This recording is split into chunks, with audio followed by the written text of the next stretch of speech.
Hey everyone, welcome back. So we're going to now shift our focus a little bit away from just, let's say, treating all strategies the same, operating under this, conversation that everything's kind of in stasis, everything's the same across all, environments, things like that. We want to start ushering in this idea just to begin considering the differences that might occur when we begin to compete internationally and globally. And while those two things may strike you initially as the same thing, we're going to break those down and discuss how they're just a little different. But understanding that our impetus behind why we stress this idea that competing globally and internationally are just kind of a different conversation is because one of the biggest managerial challenges that we have in operating internationally or globally is going to be how do we tailor our firm's strategy to take a variety of country to country differences into account, because we know a lot of them exist. And so in order for us to take those things into account, we're going to have to understand how we adjust our strategy appropriately. So first and foremost, let's go ahead and just specify the difference between international and global competitors, right? And what is the difference between these two? Well, international competitors are basically just going to be firms that compete in relatively few foreign markets. Okay. And while that sounds vague, I understand that. Global competitors are going to be people who undeniably operate in several continents and actively pursue global expansion into more countries. Our two good examples here might be, first and foremost, of an international competitor is going to be like Chick-fil-A, right? Chick-fil-A only operates at this point in the United States, Canada, and the UK. And Chick-fil-A only recently expanded to the UK and Canada within the last 3 years. Before that was just the United States. But it has it has only a few international markets and, relatively few foreign markets, and that's where it operates. It is international, but relatively few, like we're stressing here. And then a global competitor, a good example, like you see here, might be McDonald's, right? Because McDonald's is in more than 100 countries, and it's present in basically all habitable continents that we know of, right?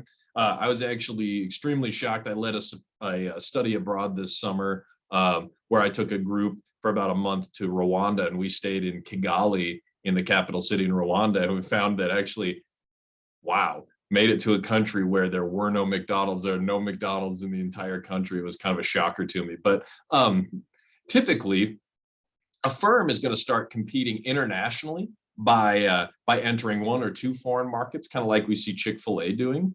And then they're going to try to expand gradually, or perhaps maybe rapidly, into markets of other countries over time, much like McDonald's has done over time. But the big difference is just the scale of things.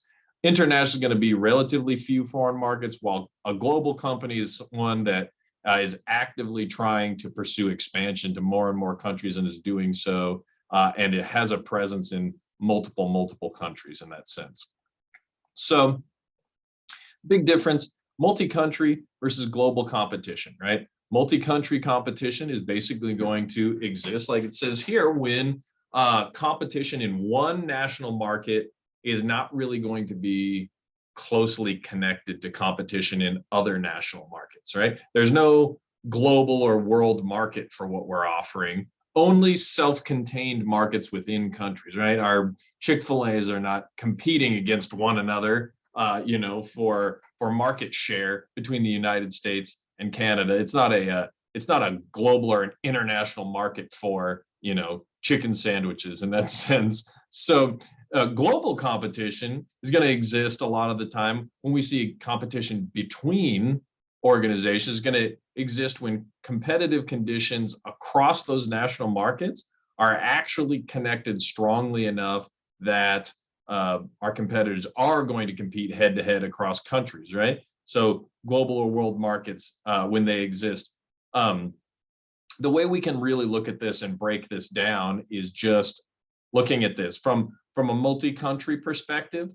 Multi-country competition, we might liken it, the situation similar to, let's say, the battle for the National League champion, right? Like MLS in Major League Soccer in the United States. If you follow soccer, multi-country competition is similar to that battle for a National League title, right? If you win the MLS championship, it doesn't necessarily mean you're any good at all if you play other countries. It doesn't mean there was any competition or consideration for the level of competition or what people were doing within other leagues and other countries.